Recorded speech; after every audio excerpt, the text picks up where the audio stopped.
ജീവിതത്തിന്റെ ഏറ്റവും വലിയ മായാജാലം തനിക്കും നാളെ പ്രായമാവുമെന്നും ഒന്നും ചെയ്യാനാവാതെ ഒന്നും ചെയ്യാനില്ലാതെ പഴയ കാലങ്ങളെക്കുറിച്ച് വെറുതെ ചിന്തിച്ചിരിക്കേണ്ട ഒരു കാലഘട്ടം മുന്നിൽ വന്നു ചേരാനുണ്ടെന്നും ആരോഗ്യത്തോടെ ഇരിക്കുമ്പോൾ നമ്മൾ മറന്നു പോകുന്നു എന്നതാണ്.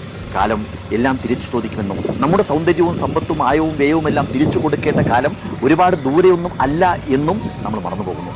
സാധാരണ ഈ മോട്ടിവേഷൻ സ്പീക്കേഴ്സ് പറയുന്ന ഒരു കാര്യമുണ്ട്. 80 വയസ്സ് വരെ ജീവിച്ചു തീർക്കുന്ന ഒരാൾ 26 വർഷത്തോളം ഉറങ്ങി തീർക്കുകയാണെന്നും 3.5 വർഷത്തോളം ഭക്ഷണം കഴിക്കാൻ വേണ്ടി ചിലവഴിക്കുകയാണെന്നും ഇന്റർനെറ്റും ടിവിയും ഒക്കെയായി 13 വർഷത്തോളം പാഴാക്കി കളയുകയാണെന്നും ജീവിതത്തിൽ ജോലി ചെയ്യുന്ന കാലം വെറും 10.5 വർഷക്കാലം മാത്രമേ ഉള്ളൂ എന്നൊക്കെ.